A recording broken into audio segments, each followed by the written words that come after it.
আজকের গল্প রবীন্দ্রনাথ ঠাকুরের সম্পত্তি সমর্পণ। বৃন্দাবন কুণ্ডু মহাক্রুদ্ধ হইয়া আসিয়া তাহার বাপকে কইল, আমি এখনই চলিলাম।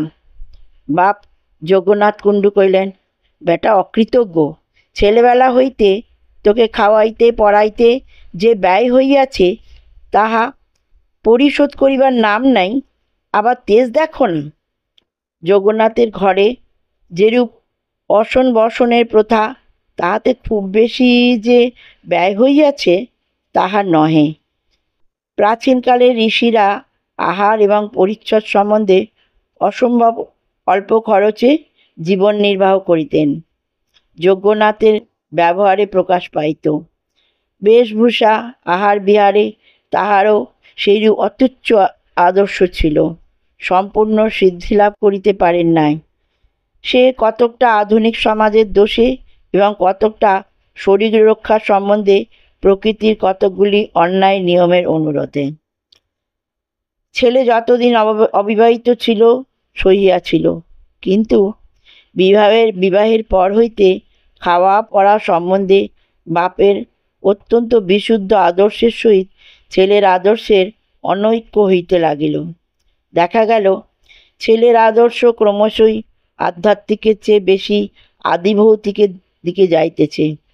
শীত গ্রীষ্ম, ক্ষুধা তৃষ্ণা কাতর পার্থিব সমাজের অনুকরণে কাপড়ের বহর এবং আহারের পরিমাণ উত্তরোত্তর বাড়িয়া উঠিতেছে। এ সম্বন্ধে পিতাপুত্রে প্রায় বচসা হইতে লাগিল। অবশেষে বৃন্দাবনের স্ত্রীর গুরুতর পীড়াকালে কবিরাজ বহু ব্যয়সাধ্য এক ওষুধের ব্যবস্থা করাতে যজ্ঞনাথ তাহাতেই কবিরাজের অনভিজ্ঞতার পরিচয় পাইয়া তৎক্ষণাৎ তাকে বিদায় করিয়া দিলেন। বৃন্দাবন প্রথমে হাতে পায়ে ধরিল, তারপরে রাগারাগি করিল, কিন্তু কোনো ফল হইল না। পত্নীর মৃত্যু হইলে বাপকে স্ত্রী হত্যাকারী বলিয়া গালি দিল।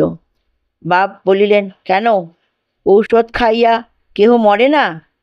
দামি ঔষধ খাইলেই যদি বাঁচিত, তবে রাজা বাদশারা মরে কোন দুঃখে? যেমন করিয়া তোর মা মরিয়াছে, তোর দিদিমা মরিয়াছে, তোর স্ত্রী তাহার চেয়ে কি বেশি ধুম করিয়া মরিবে? বাস্তবিক যদি শোকে অন্ধ না হইয়া বৃন্দাবন স্ত্রীর চিত্তে বিবেচনা করিয়া দেখিত, তা হইলে এ কথায় অনেকটা সান্ত্বনা পাইত। তাহার মা দিদিমা কেহই মরিবার সময় ঔষধ খান নাই। এবারের এইরূপ সনাতন প্রথা। কিন্তু আধুনিক লোকেরা প্রাচীন নিয়মে মরিতেও চায় না। যে সময়ের কথা বলিতেছি, তখন এদেশে ইংরেজের নতুন সমাগম হইয়াছে, কিন্তু সে সময়ও তখনকার সেকালের লোক তখনকার একালের লোকের ব্যবহার দেখিয়া হতবুদ্ধি হইয়া অধিক করিয়া তামাক টানিত। যা হোক, তখনকার নব্য বৃন্দাবন তখনকার প্রাচীন যজ্ঞনাথের সহিত বিবাদ করিয়া কহিল, আমি চলিলাম। বাপ তাহাকে তৎক্ষণাৎ যাইতে অনুমতি করিয়া সর্বসমক্ষে কইলেন, বৃন্দাবনকে যদি তিনি কখনো 1 পয়সা দেন, তবে তাহা গোরক্তপাতের সহিত গণ্য হইবে। বৃন্দাবনও সর্বসমক্ষে যজ্ঞনাথের ধনগ্রহণ মাতৃরক্তপ্রাণের তুল্য পাতক বলিয়া স্বীকার করিল। ইহার পর পিতা পুত্রে ছাড়াছাড়ি হইয়া গেল। বহুকাল শান্তির পরে এইরূপ একটি ছোটোখাটো বিপ্লবে গ্রামের লোক বেশ একটু প্রফুল্ল হইয়া উঠিল।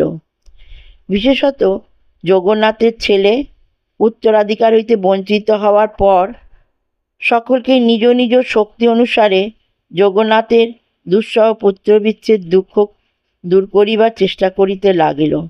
সকলেই বলিল, সামান্য একটা বউয়ের জন্য বাপের সহিত বিবাদ করা কেবল একালেই সম্ভব।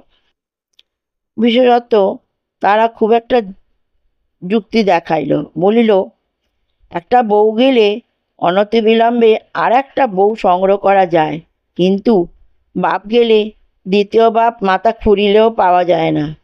যুক্তি খুব পাকা, সন্দেহ নাই, কিন্তু আমার বিশ্বাস বৃন্দাবনের মতো ছেলে এ যুক্তি শুনিলে অনুতপ্ত না হইয়া বরং কতচিৎ আশ্বস্ত হইত। বৃন্দাবনের বিদায়কালে তাহার পিতা যে অধিক মনোকষ্ট পাইয়াছিলেন তাহা বোধ হয় না। বৃন্দাবন যাওয়াতে এক তো ব্যয় সংক্ষেপ হইল, তাহার উপরে যজ্ঞনাথের একটা মহা ভয় দূর হইল। বৃন্দাবন কখন তাহাকে বিষ খাওয়াইয়া মারে এই আশঙ্কা তাহার সর্বদাই ছিল। যে অত্যল্প আহার ছিল তাহার সহিত বিষের কল্পনা সর্বদাই লিপ্ত হইয়া থাকিত। বধূর মৃত্যুর পর এই আশঙ্কা কিঞ্চিৎ কমিয়াছিল এবং পুত্রের বিদায়ের পর অনেকটা নিশ্চিত বোধ হইল। কেবল একটা বেদনা মনে বাজিয়াছিল, জগন্নাথের 4 বৎসর বয়স্ক নাতি গোকুলচন্দ্রকে বৃন্দাবন সঙ্গে লইয়া গিয়াছিল। গোকুলের খাওয়া পড়ার খরচ অপেক্ষাকৃত কম, সুতরাং তাহার প্রতি জগন্নাথের স্নেহ অনেকটা নিষ্কণ্টক ছিল। তথাপি বৃন্দাবন যখন তাকে নিতান্তই লইয়া গেল, তখন অকৃত্রিম শোকের মধ্যেও জগন্নাথের মনে মুহূর্তের জন্য একটা জমা খরচের হিসাব উদয় হইয়াছিল। উভয়ে চলিয়া গেলে মাসে কতটা খরচ কমে এবং বৎসরে কতটা দাঁড়ায় এবং যে টাকাটা সাশ্রয় হয় তাহা কত টাকার সুদ। কিন্তু তবু শূন্য ঘরে গোকুলচন্দ্রের উপদ্রব না থাকাতে গৃহে বাস করা কঠিন হইয়া উঠিল। আজকাল যজ্ঞনাথের এমনই মুশকিল হইয়াছে, পুজোর সময় কেহ ব্যাঘাত করে না, খাওয়ার সময় কেহ কাড়িয়া খায় না, হিসাব লিখিবার সময় দোয়াত লইয়া পালায় এমন উপযুক্ত লোক নাই। নিরুপদ্রবে স্নানাহার সম্পন্ন করিয়া তাহার চিত্ত ব্যাকুল হইয়া উঠিতে লাগিল। মনে হইল যেন মৃত্যুর পরেই লোকে এইরূপ উৎপাতহীন শূন্যতা লাভ করে। বিশেষত বিছানার মাথায় তাহার নাতির কৃতছিদ্র এবং বসিবার মাদুরে উক্ত শিল্পী অঙ্কিত মসি চিহ্ন দেখিয়া তাহার হৃদয় আরো অশান্ত হইয়া উঠিল। সেই অমিতাচারী বালকটি 2 বৎসরের মধ্যেই পরিবার ধুতি সম্পূর্ণ অব্যবহার্য করিয়া তুলিয়াছিল বলিয়া পিতামহের নিকট বিস্তর তিরস্কার সহ্য করিয়াছিল। এক্ষণে তাহার শয়নগৃহে সেই শতগ্রন্থি বিশিষ্ট মলিন পরিত্যক্ত চিরখণ্ড দেখিয়া তাহার চক্ষু ছলছল করিয়া উঠিল।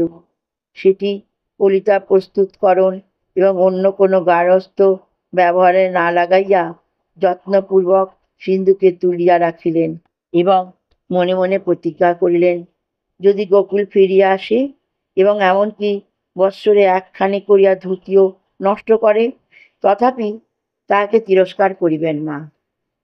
কিন্তু গোকুল ফিরিল না এবং যজ্ঞনাথের বয়স যেন পূর্বাপেক্ষা অনেক শীঘ্র শীঘ্র বাড়িয়া উঠিল এবং শূন্য গৃহ প্রতিদিন শূন্যতর হইতে লাগিল। যজ্ঞনাথ আর ঘরে স্থির থাকিতে পারেন না। এমনকি মধ্যাহ্নে যখন সকল সম্ভ্রান্ত লোকই আহারান্তে নিদ্রাসুখ লাভ করে, যজ্ঞনাথ মুখাহস্তে পাড়ায় পাড়ায় পাড়ায় ভ্রমণ করিয়া বেড়ান। তাহার এই নীরব মধ্যাহ্ন ভ্রমণের সময় পথের ছেলেরা খেলা পরিত্যাগপূর্বক নিরাপদ স্থানে পলায়ন করিয়া তাহার মিতব্যয়িতা সম্বন্ধে স্থানীয় কবি রচিত বিবিধ ছন্দবদ্ধ রচনা শ্রুতিগম্য উচ্চস্বরে আবৃত্ত করিত। পাছে আহারের ব্যাঘাত ঘটে বলিয়া তাহার পিতৃদত্তর নাম উচ্চারণ করিতে কেহ সাহস করিত না। এই জন্য সকলেই স্বেচ্ছামতে তাহার নূতন নামকরণ করিত।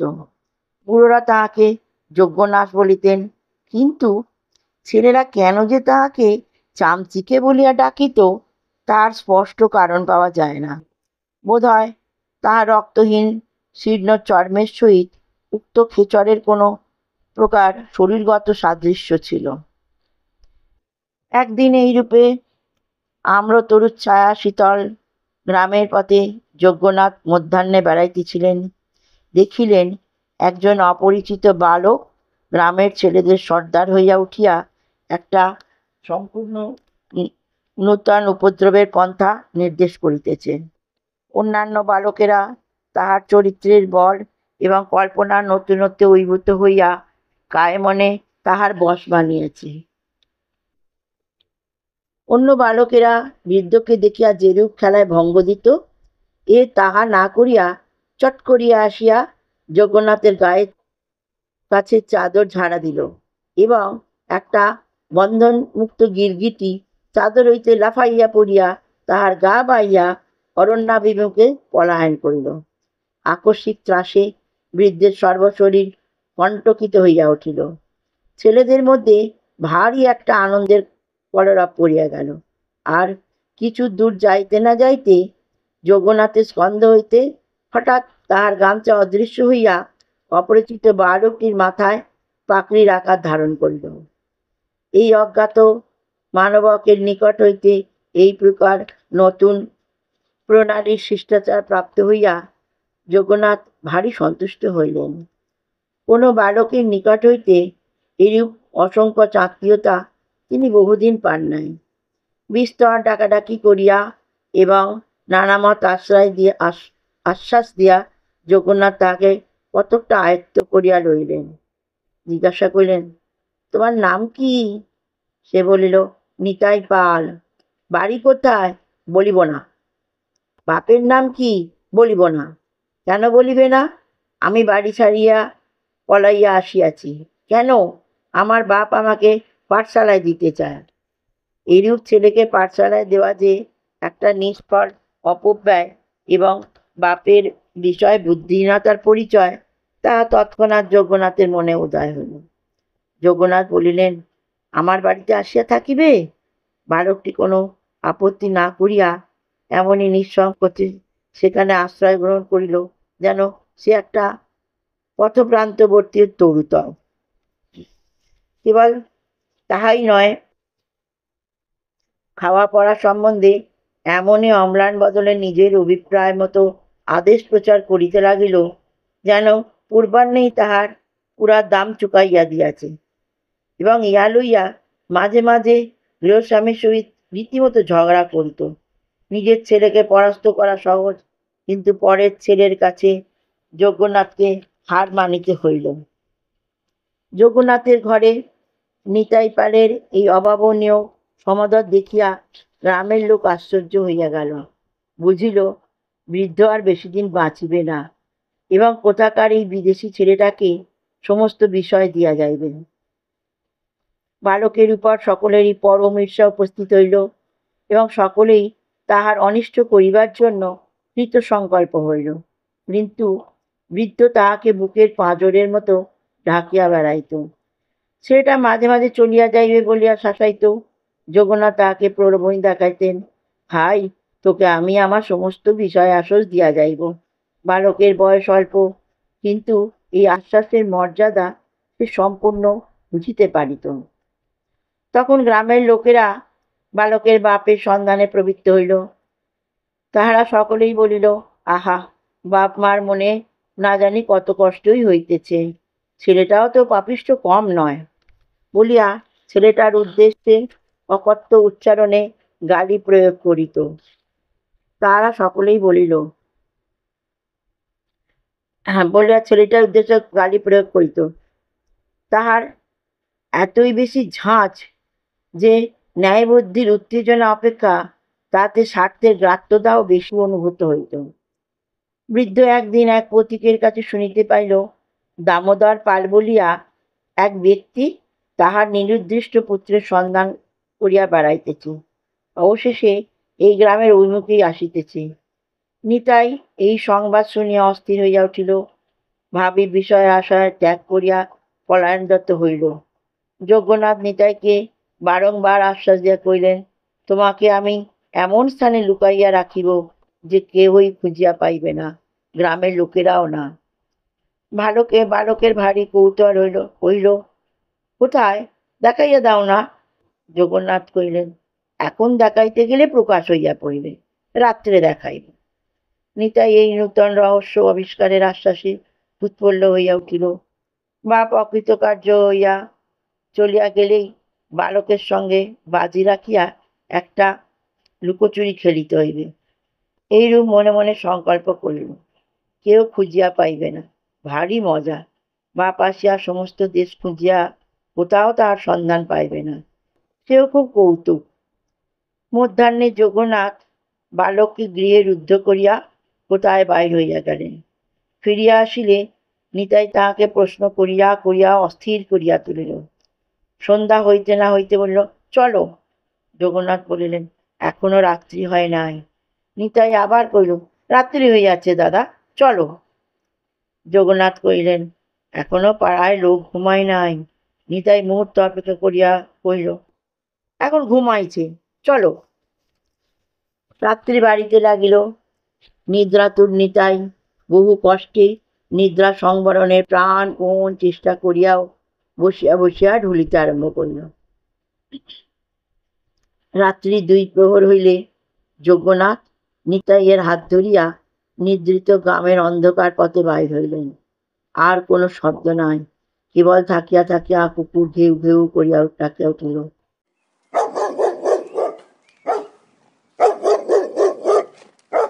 এবং সেই শব্দের নিকটে ও দূরে যতগুলো কুকুর ছিল সকলে তারস্বরে যোগ দিল। মাঝে মাঝে নিশাচর পক্ষী পদশব্দে ত্রস্ত হইয়া ছটফট করিয়া বনের মধ্যে দিয়া উড়িয়া গেল।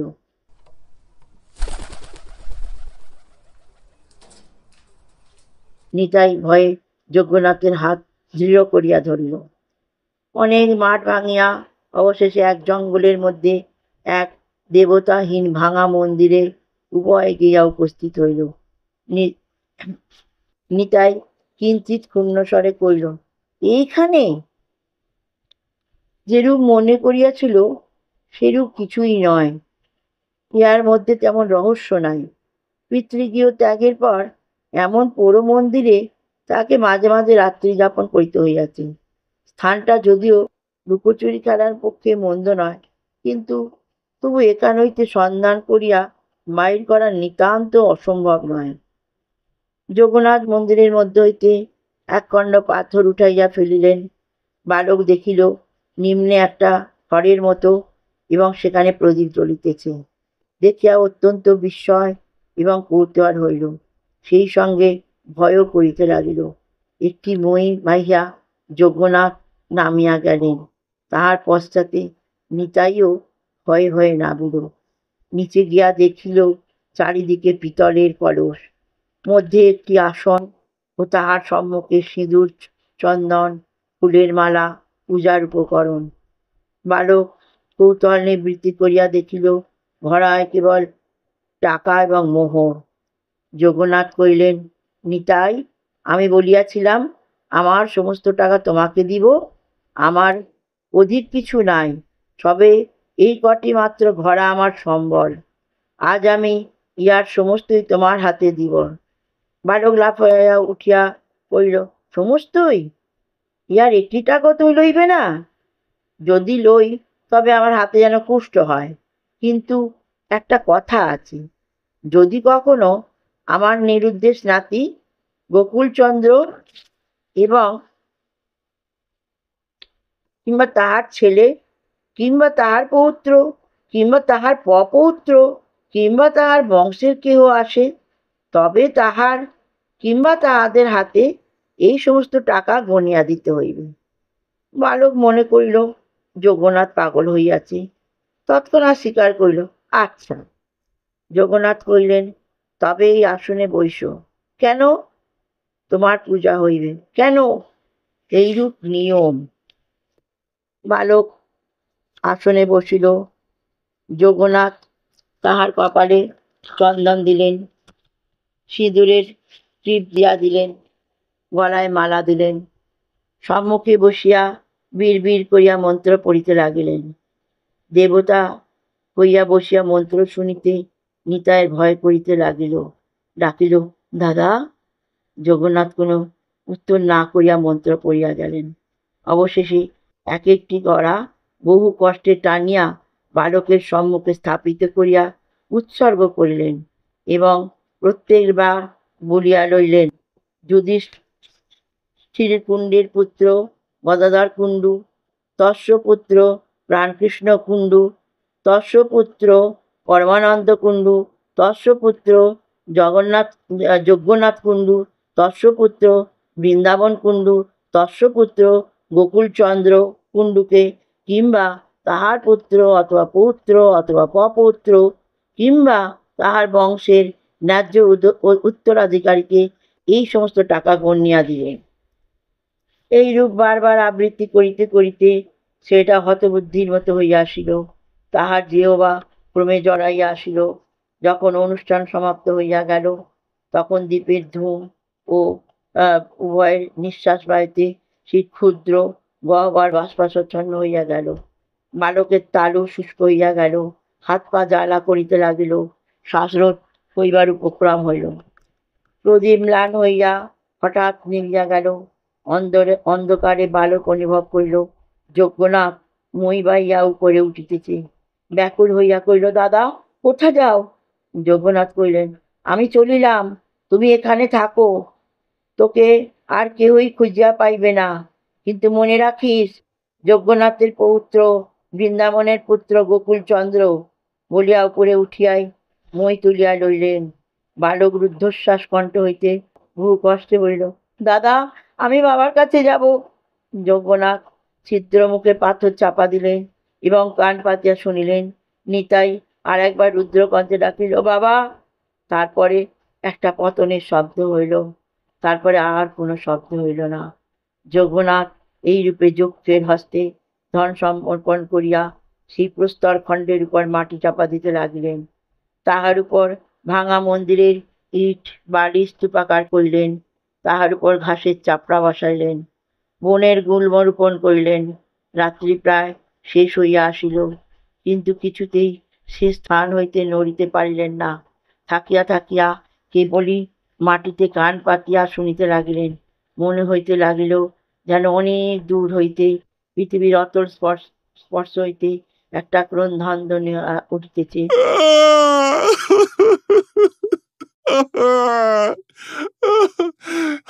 মনে হইল যেন রাত্রির আকাশ সেই একমাত্র শব্দে পরিপূর্ণ হইয়া উঠিতেছে।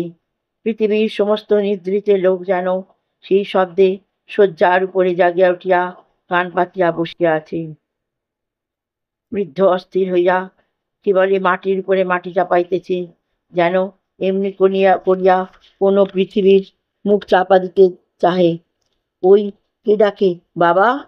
বৃদ্ধ মাটিতে আঘাত করিয়া বলে, চুপ কর, সবাই শুনতে পাইবে। আবার কে ডাকে, বাবা? দেখিল রৌদ্র উঠিয়াছে।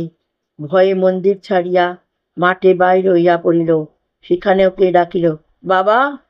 যজ্ঞনাথ সচকিত হইয়া পিছন ফিরিয়া দেখিলেন বৃন্দাবন। বৃন্দাবন কইল, বাবা, সন্ধান পাইলাম আমার ছেলে তোমার ঘরে লুকাইয়া আছে, তাহাকে দাও। বৃদ্ধ চোখ মুখ বিকৃত করিয়া বৃন্দাবনের উপর ঝুঁকিয়া পড়িয়া বলল, তোর ছেলে? বৃন্দাবন কইল, হ্যাঁ, গোকুল। এখন তাহার নাম নিতাই পাল, আমার নাম দামোদর। কাছাকাছি সর্বত্রই তোমার খ্যাতি আছে, সেই জন্য আমরা লজ্জায় নাম পরিবর্তন করিয়াছি, নইলে কেহ আমাদের নাম উচ্চারণ করিত না। বৃদ্ধ 10 অঙ্গুলি দ্বারা আকাশ হাতড়াইতে যেন বাতাস আঁকড়াইয়া ধরিবার চেষ্টা করিয়া ভূতলে পড়িয়া গেল। চেতনা লাভ করিয়া জগন্নাথ বৃন্দাবনকে মন্দিরে টানিয়া লইয়া গেলেন। কইলেন, কান্না শুনিতে পাইতেছ? বৃন্দাবন কহিল, না। কান পাতিয়া শোনো দেখি, বাবা বলিয়া কেউ ডাকিতেছে?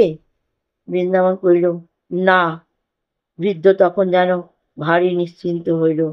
তাহার পর হইতে বৃদ্ধ সকলকে জিজ্ঞাসা করিয়া বেড়ায়, কান্না শুনিতে পাইতেছ? পাগলামের কথা শুনিয়া সকলেই হাসে। অবশেষে বৎসর 4 পরে বৃদ্ধের মৃত্যুর দিন উপস্থিত হইল। যখন চোখের উপর হইতে জগতের আলো নিভিয়া আসিল এবং শ্বাস রুদ্ধপ্রায় হইল, তখন বিকারের বেগে সহসা বলিয়া উঠিল, একবার 2 হস্তে চারিদিক হাতড়াইয়া মুমূর্ষু কহিল, নিতাই, আমার মইটাকে উঠিয়ে নিলি? সেই বাহুহীন আলোকহীন মহাগহ্বর হইতে উঠিবার মই খুঁজিয়া না পাইয়া আবার সে ধূপ করিয়া বিছানায় পড়িয়া গেল।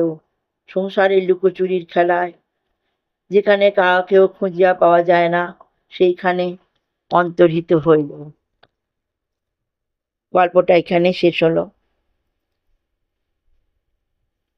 ভালো লাগলে চ্যানেলটা আমার সাবস্ক্রাইব করবেন, লাইক করবেন, শেয়ার করবেন, আর কমেন্ট তো অবশ্যই করবেন, কারণ আপনারা কমেন্ট করলে আমি বুঝতে পারবো আমার ভাষ্যপাঠ আপনাদের কতটা ভালো লাগছে, আমার গল্প আপনাদের কতটা ভালো লাগছে, আর কীরকম গল্প আপনারা শুনতে চান।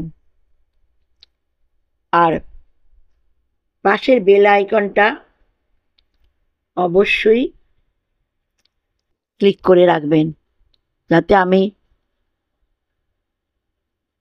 ভিডিও পোস্ট করলে আপনারা সঙ্গে সঙ্গে পেয়ে যেতে পারেন।